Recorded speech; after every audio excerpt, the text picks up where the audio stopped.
Your rectum's burning.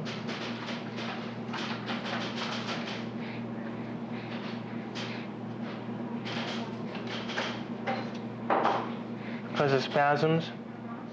Spasms in your whole colon, right? All right, we'll get you fixed up for that. I'm gonna write the starting orders for you and we'll get you upstairs. You'll be all right. Yes.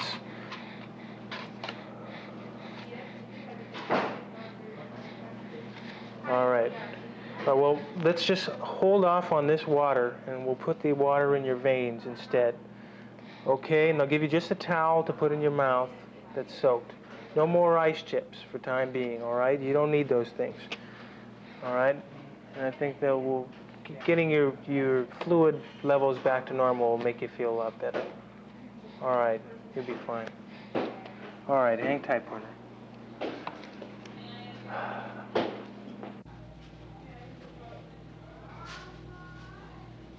June 2nd, 1976. A 27-year-old heroin addict is brought in by paramedics, cyanotic and not breathing. He has tracks on his arms and multiple heroin tattoos, so we administer 2 amps of Narcan, a narcotic antagonist, which immediately awakens him. He argues with his wife at the bedside that we have interrupted a good high. She tries to tell him that we have saved his life, but he is screaming and unrestrainable, and he tears out his IV and throws the bottle at the nurse. Okay. He leaves, and we do not protest. Who's going to take him in custody? He's talking to people inside of Crighton. Yeah. Get the veterans. 10.2 of it. She has no break. So cute. Bring your knees up. All right, honey. I think I've seen this girl before. I think so. Yeah, okay, sit up for me, hon. Sit forward. Atta girl. Sit right forward. Yeah, atta girl. Just breathe through your mouth now, all right? Okay, if we don't make those noises, you're going to breathe better, okay?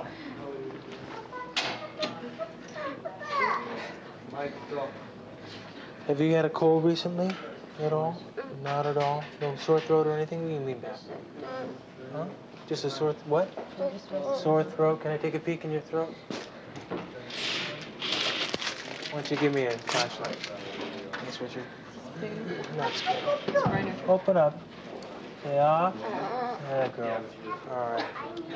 All right, why don't we hand out some aminophylline on her, please? 250 milligrams. And 250? Yeah. April 17th, 1976. An ambulance brings in a 2-year-old Vietnamese child in status epilepticus, continuous grand mal seizures. There is no history, no translator for the anxious, hysterical parents who are just visiting the country. After controlling the seizure, I proceed with the workup of the cause. Through crude sign language, we attempt to tell the parents that the child needs a spinal tap to rule out the possibility of meningitis. Whatever the mother understands causes her to pass out onto the floor, and from across the room her husband sees this and faints also. The child begins seizing again, and I realize that we are back to where we started.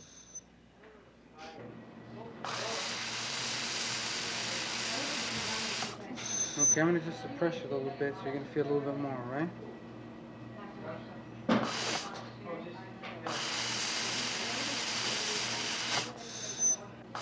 What I have to do, your shoulder's dislocated.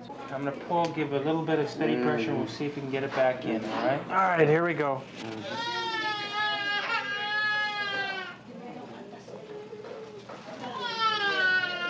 Thank you.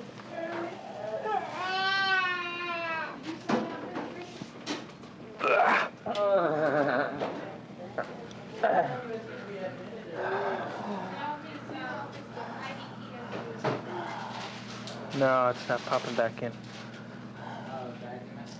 That hurts, huh? Still? All right, all right.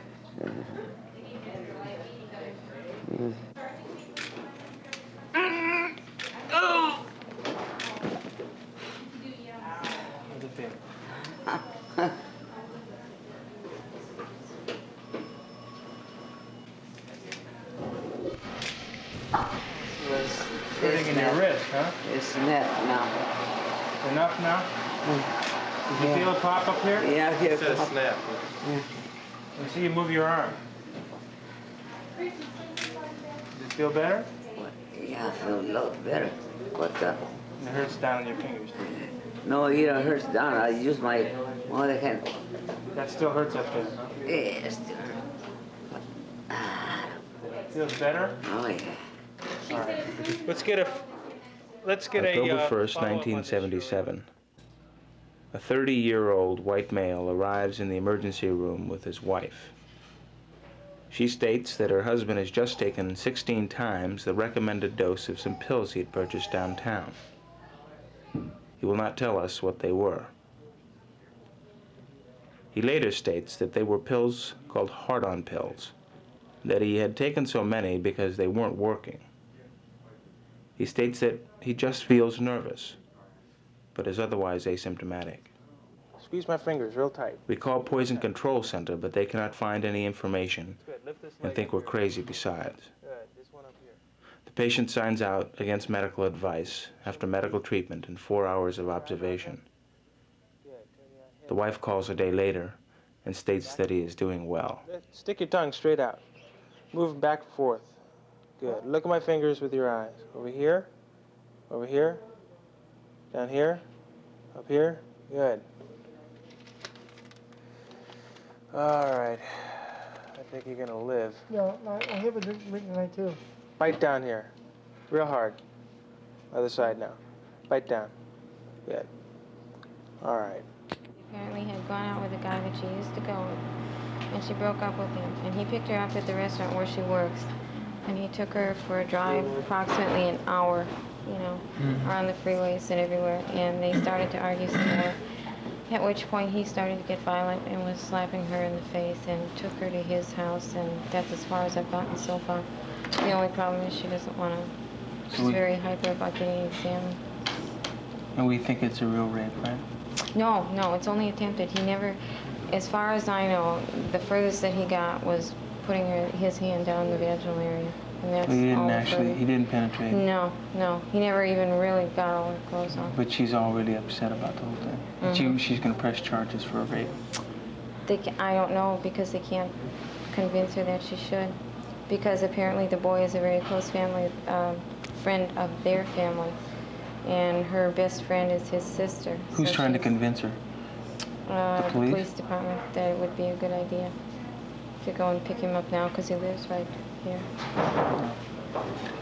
Okay. So he's still talking to her. Do you want me to let him finish? Let him finish, and then if she wants to be examined, I'll Okay. go ahead and see her. Okay.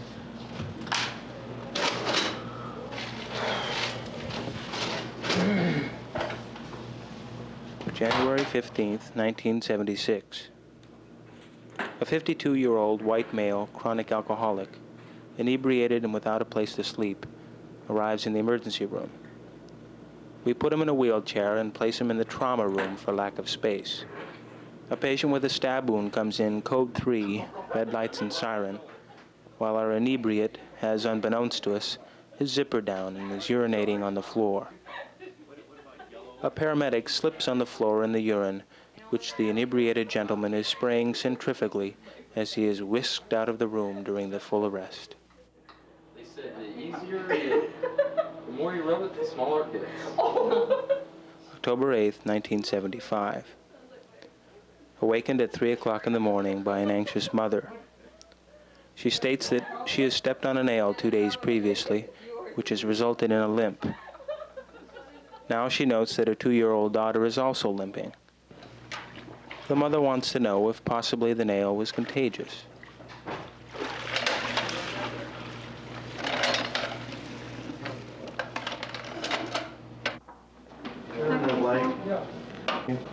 We have a couple stabbings.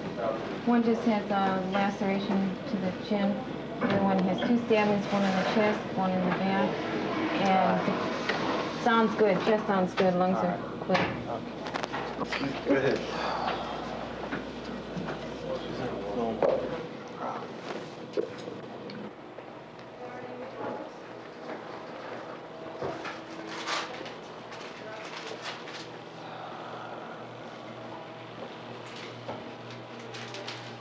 How you doing?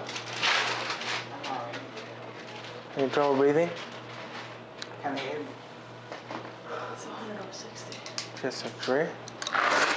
Don, you want to call X-ray?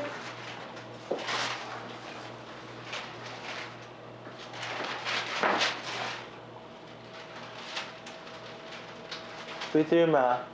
Deep breath. Open your mouth, Dan. Blow it up. Again. Out.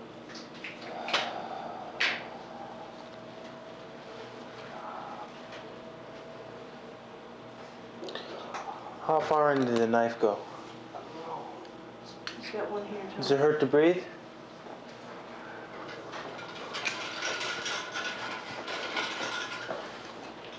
Yeah. How many times did they stab you?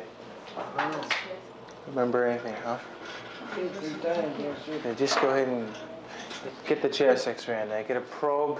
Better get a have a chest tube set up. In case you have to do May 25th, 1975. 19-year-old black male brought to the emergency room by police. He is stuporous and is complaining of a headache from a fight in which he has just participated. An examination reveals an ice pick embedded in his skull, probably into his brain, but partially obscured by his massive afro. Policeman states that he had seen the handle of what turned out to be the ice pick, but ignored it, thinking it was an ethnic-type comb or something. He was stabbed in the anterior thorax and the mid-axillary line on the same side with it. It looks like an ice pick. Very thin, huh? Yeah, I probed about that far anteriorly and about that far on the mid-axillary line. And it looks like he got his lung on the side, from the side shot, because he's got an air in his lungs by X-ray examination. So. Two stab wounds? Yeah, pneumothorax. With a minor pneumothorax.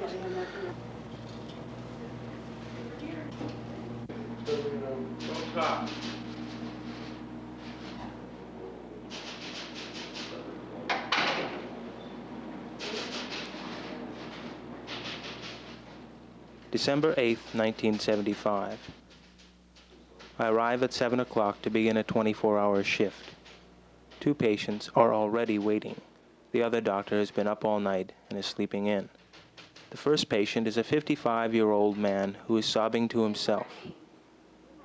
The nurse tells me that this man's son, who is comatose for a week from a motorcycle accident, has died this morning. The man tells me that before he died, the boy squeezed his hand. He asks me if his son died suffering. We speak with him at length. I tell him that he died peacefully, that the hand squeeze meant that his son was telling him that everything was all right, that he loved him. The man believes me and is relieved. I turn to the next patient. It is a 60-year-old cleaning lady with a tiny sliver in her hand. She is anxious and seems to be crying as loudly as the previous patient. I remove the sliver, and she stops crying, but she wants a day off from work. Bye-bye. Bye-bye. Have a good day. I hope it's quiet. So do I. By now, the waiting room is full, and I realize that we have a full day ahead of us.